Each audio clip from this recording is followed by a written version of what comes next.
And finally, I think one of everybody's favorite musicians, Doc Austin and I have had conversations about the diligence and the...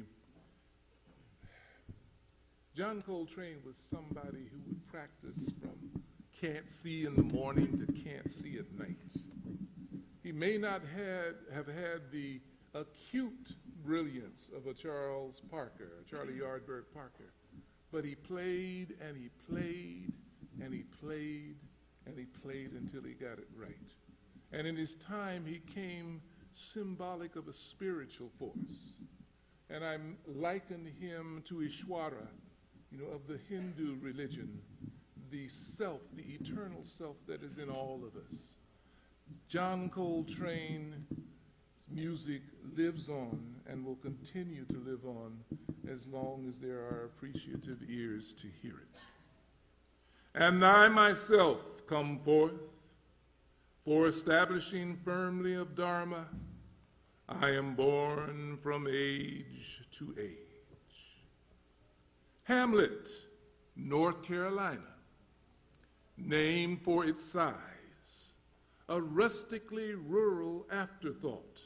and junction of two major rail lines between Raleigh, D.C., New York, and Florida. An unlikely place for one to speak its name and extraordinary events in the same breathing, or open one's soul to true purpose, but a sacred nexus just the same. Like the rock-hewn caves of Nazareth or the snowy mountains and jeweled gardens of Lumbuni, where Ishwara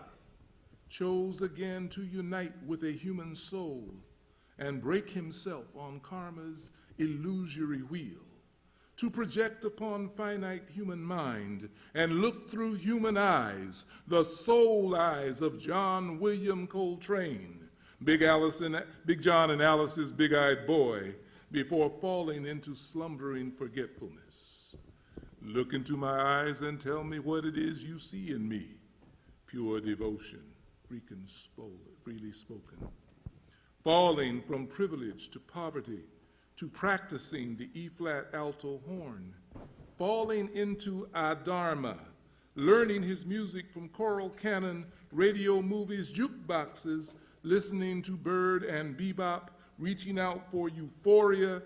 finding heroin instead, and a passport to the brain's pleasure centers, taking too many trips therein.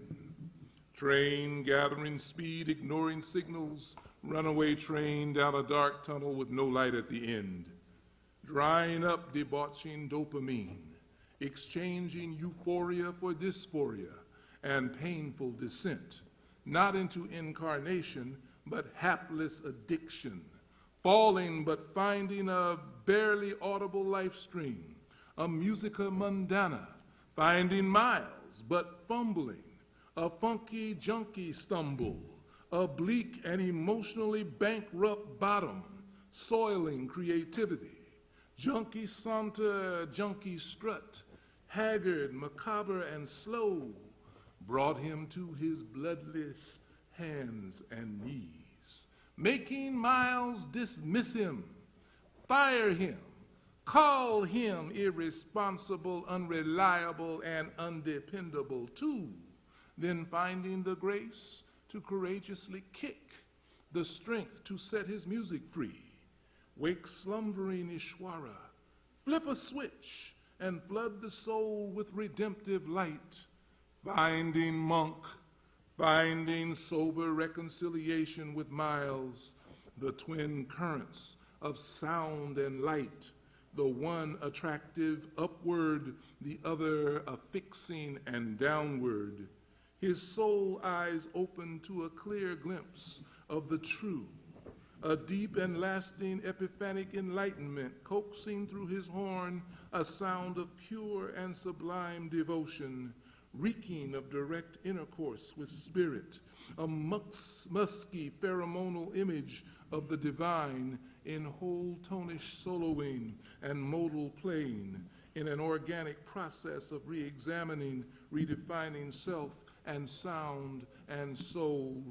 The truth itself doesn't have any name on it to me, and each man has to find this for himself.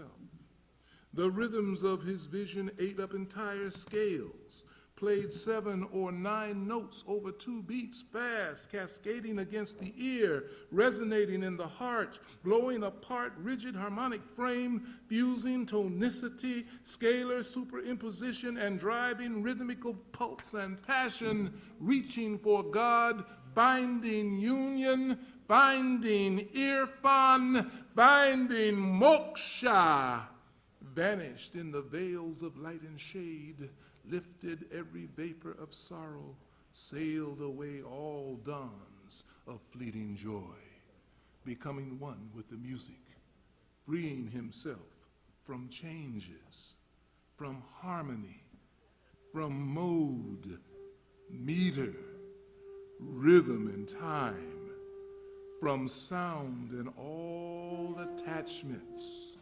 slipping his mortal coil after 40 winters and exchanging his horn for samadhi, vanishing into the great myself, an inflated tear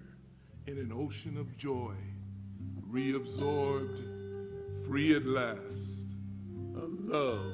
supreme.